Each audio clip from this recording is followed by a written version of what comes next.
Hi, I'm Hull History Nerd, and on today's episode of the History of Hull Parks, we're going to be taking a look at one of Hull's oldest public parks, and the rise and fall of the man responsible, Pearson Park.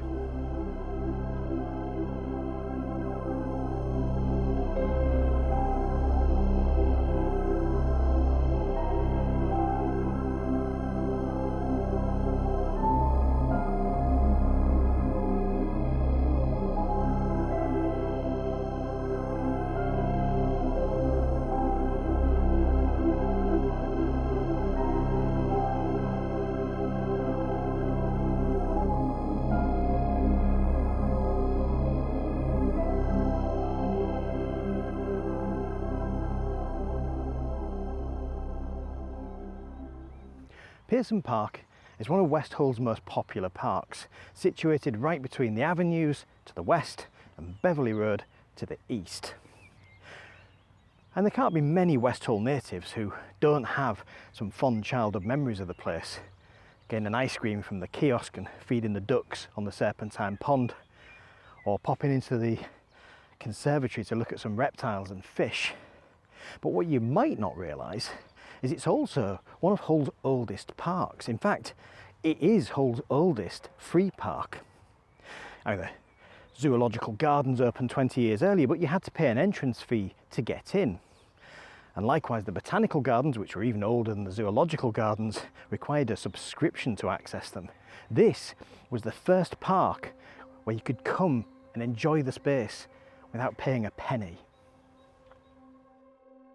Zacariah Pearson, the man behind the People's Park, was a well-known philanthropist and local politician, and when he acquired this land out near the fields of Newland, he planned to make a place where the poor of Hull could enjoy some fresh air and a beautiful setting. His original idea was to build a series of desirable villas around the perimeter of the park to make staying in Hull an attractive option for the wealthy, instead of having them all move out to the country or places like Cottingham or Beverley. And most of these old buildings still surround the park to this day. Whilst most of them have been turned into flats, there's no denying the grandeur of these old houses, with huge, airy rooms and big windows overlooking the park.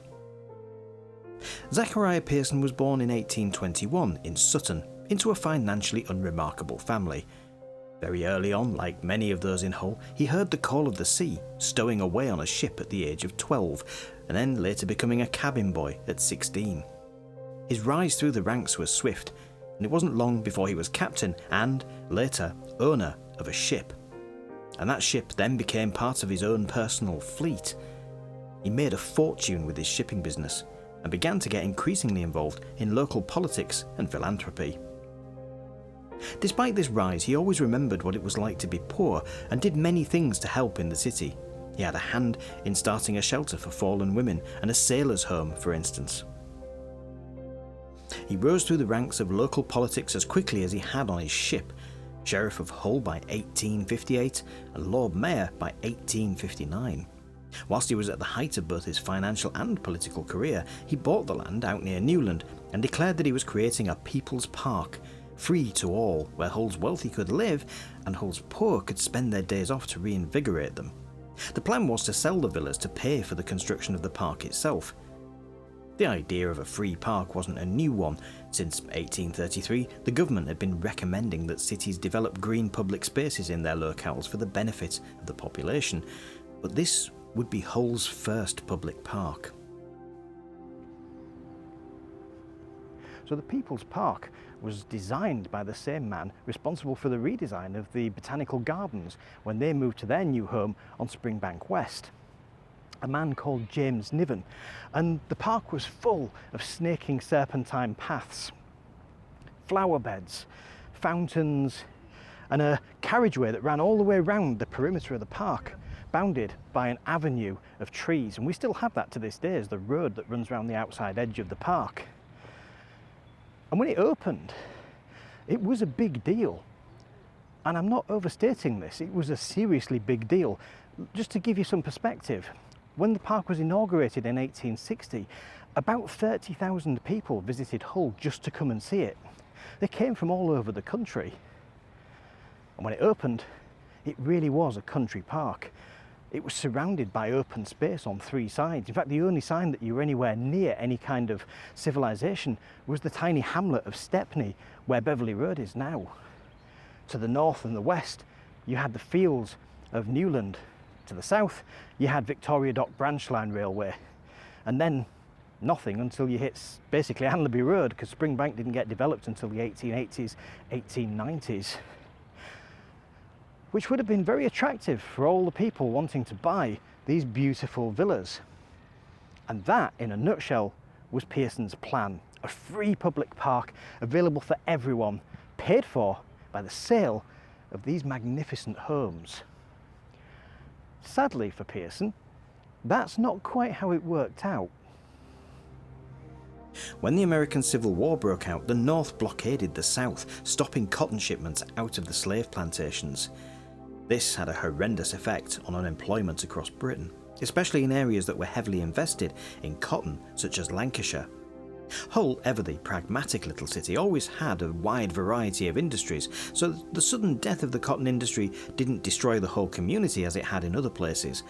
But the closure of Hull's 2 cotton mills still caused huge unemployment, in the thousands. Pearson saw this and determined to save those factories and those jobs. This proved to be a very, very bad decision. In 1862, he sent 10 ships, some of which were still not properly paid for, and indeed had been paid for on very dubious credit, to run the blockade and bring back cotton for the factories. These ships were not blockade runners, the swift, fast, manoeuvrable ships that were designed for such things. They were slow, wallowing merchant ships, and as such, they were almost all captured and impounded by the Union fleet, apart from one which ran aground and sank. In one fell swoop, Zacariah Pearson was broken.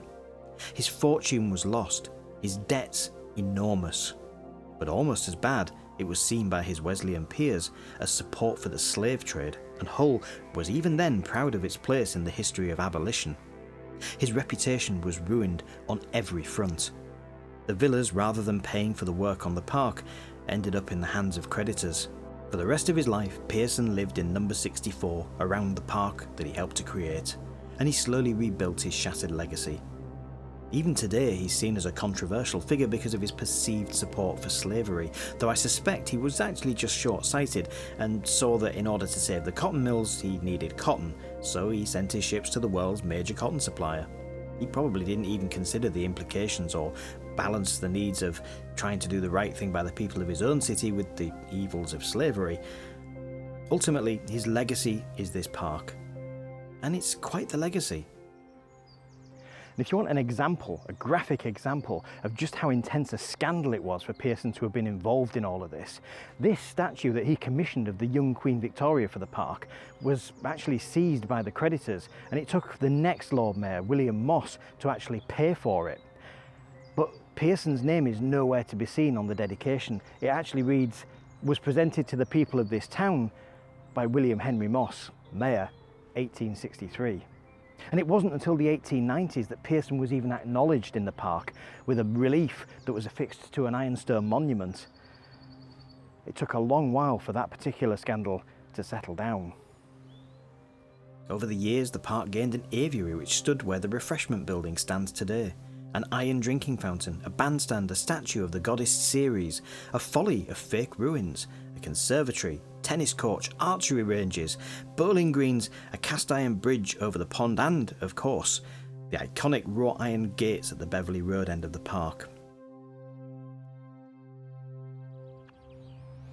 And as the 19th century rolled on into the 20th, the face of the park continued to transform. In 1912, the park gained a cupola rescued from the demolition of Hull's original town hall that was planted on a small hillock just next to Princess Avenue, which is still there to this day. In 1930s, the conservatory, the old Victorian one, was looking a little worse for wear, so it was dismantled and replaced with a brand new one, which is the one we probably remember from our childhoods, the one with the reptiles in. Sadly, during the 20th century, the park also started to lose a lot of its defining features. In the Second World War, a lot of the serpentine paths and flower beds that had been on the north end of the park were replaced by air raid shelters. And when they were demolished in the 1950s, those paths and flower beds didn't come back. Even to this day, it's still just a plain field. After the Second World War had finished, the park lost its bridge over the Serpentine Pond. It lost the bandstand, lost the fountains. Bit by bit, pieces of the park started to disappear. But it remained a very popular and well-loved park. So much so that there was a big drive to restore some of the features in the last few years. And happily, as I'm filming this, we've just nicely had the culmination of that project. The gates have been refurbished, the bandstand has been returned, the bridge over the pond has been reinstated, and the old Victorian conservatory has been rebuilt. So I think we're entering a whole new era for this park. It's wonderful that even today in the 21st century, it's buzzing and busy with people from all walks of life. Middle class people from the avenues, working class people from Beverley Road and Springbank. It's a place where everyone can just come for free and enjoy the space. And if there was one thing that Zacariah Pearson really wanted above all else, it was that. And he achieved it. So in one sense, despite all the failure of his later life, that one thing still stands as a success.